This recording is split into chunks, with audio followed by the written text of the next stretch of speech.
Oh, hi.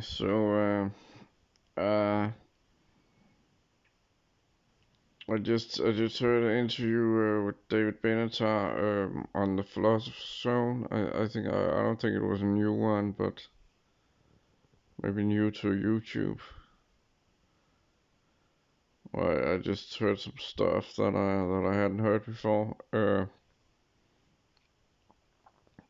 And pretty good stuff.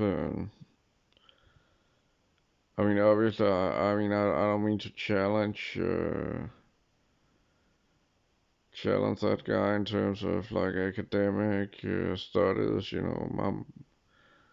As a student, when I was at university, my main goal was just to pass exams, and I did pass all of them a lot. So, so I mean, that's the kind of strategy, like uh, that some kind of like chess playing brain might have. But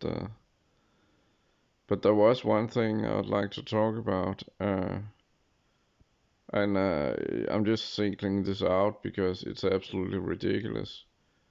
And I appreciate the good things in the yeah, check it out. It's called the Philosopher's Zone.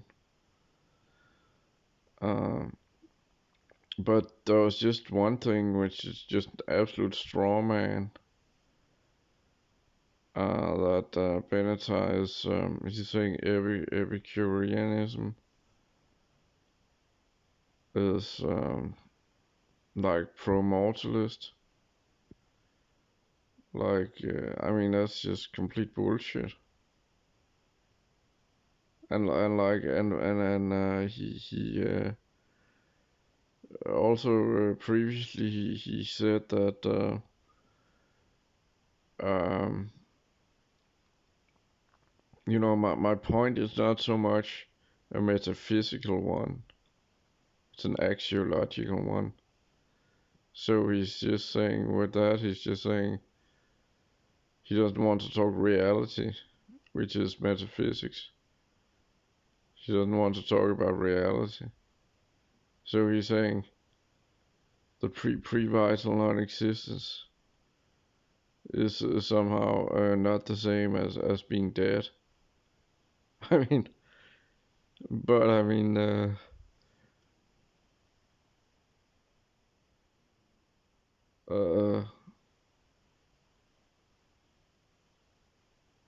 so it's just he's just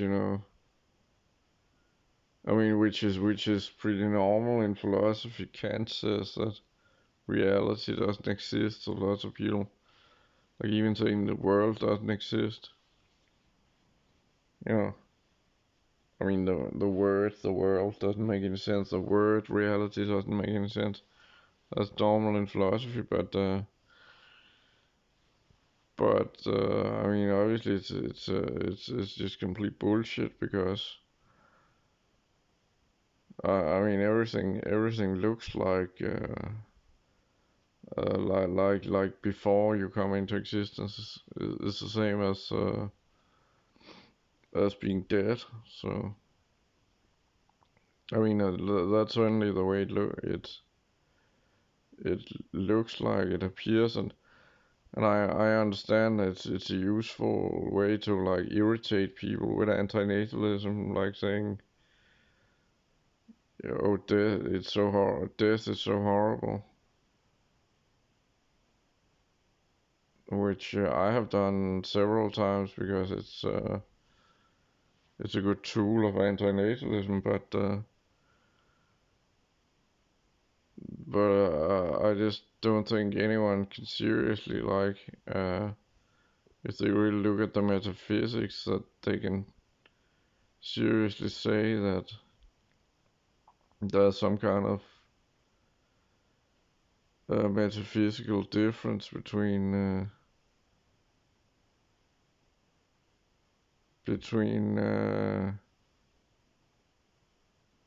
pre-vital non-existence and being dead. Uh, So there's this like eternal time where we didn't exist, or, and we're not thinking, oh, it's so horrible we didn't exist. I mean, he just Benatar just doesn't have any answer for that. He's just saying, I'm not gonna talk about. He's just saying he's not gonna talk about it. Uh, and then he just makes Epicureanism, which is the point I just explained what Epicureanism is. But he's just saying it's pro-mortalism, like that Epicureanism is the same as pro-mortalism.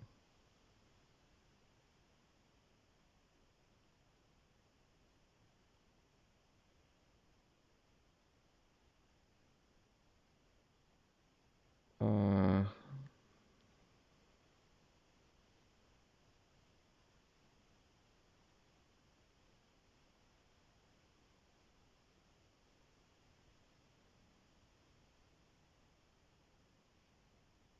yeah.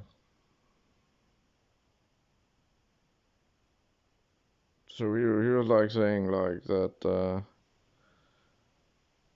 Well, why is murder so bad? Why is murder regarded so bad? Uh,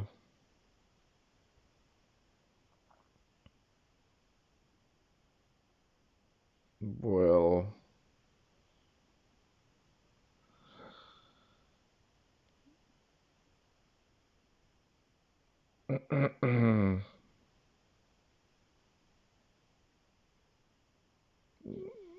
well, he's talking about a natalist society because society is natalist,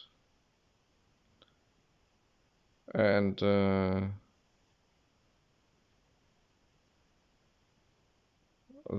he's saying like stuff like um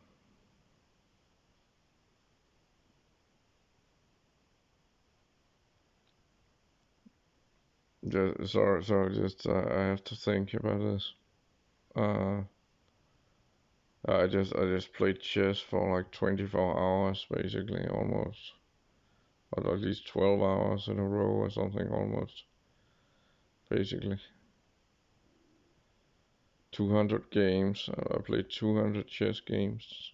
Uh,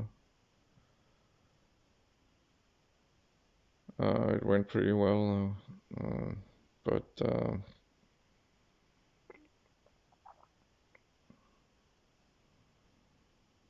yeah. Anyway,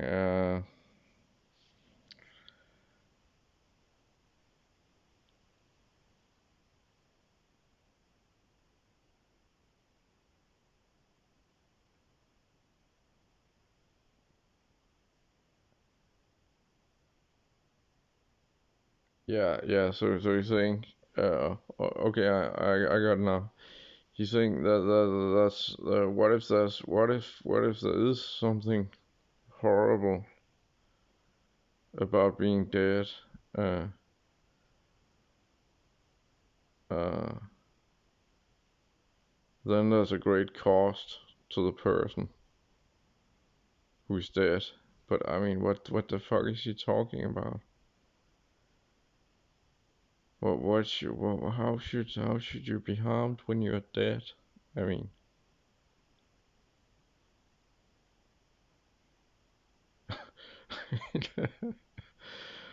uh, um,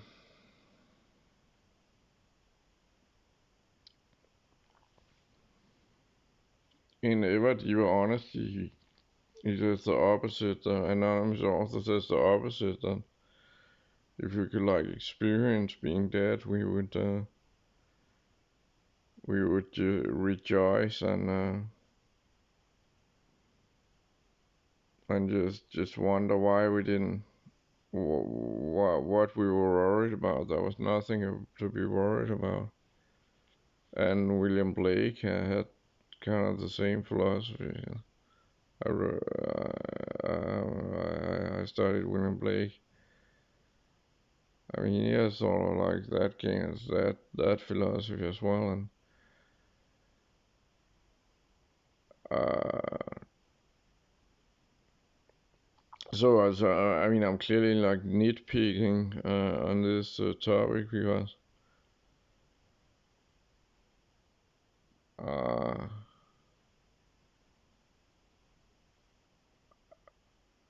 uh, because I mean, obviously, I mean, great stuff. I mean, good stuff. I'm just nitpicking a couple of like annoying that I find annoying because it's just of course I mean academia is just is going to like avoid reality. It's gonna avoid talking about the real world. And I'm just saying, in a real world scenario, we know for yes, as just certain as you can get, we know that pre-vital non-existence is the same as being dead, and we know there's no harm to dead people. Uh,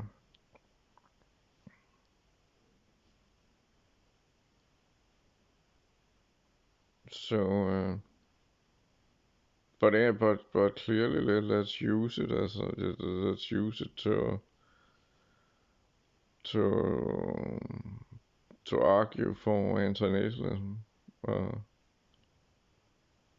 I mean, I acknowledge that you can talk about other stuff than metaphysics. I mean, I like metaphysics, so but I understand you can see it from. I mean, I understand what he means by axiological as well.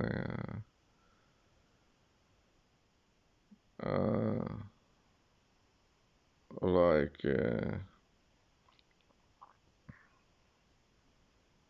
yeah, I think Norman Mailer said something like the dead know only one thing, that it's better to be alive.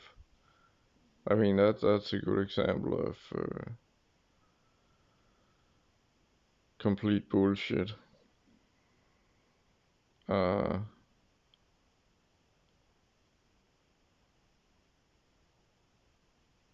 but again, he's talking value.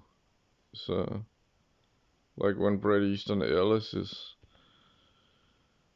like less than zero, it's like, yeah, of course you can make these value judgments about being alive and being dead.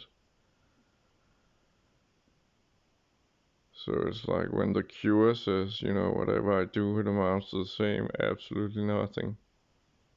It's actually worse than nothing. It's less than zero. That's a better,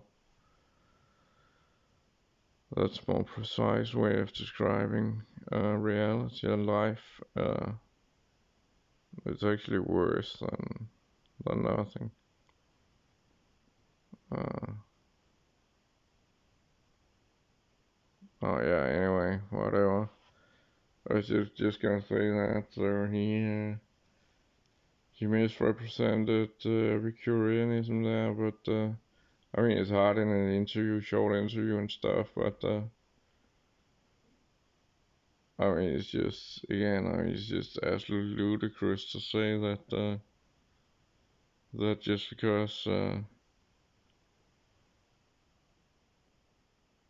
just because you make that observation about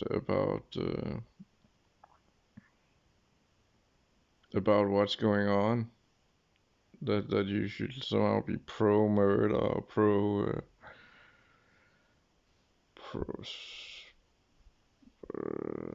why would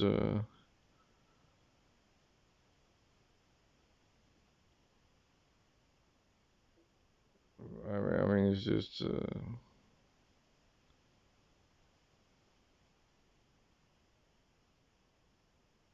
Yeah, whatever. Yeah, okay, I'm gonna upload this now. Really tired.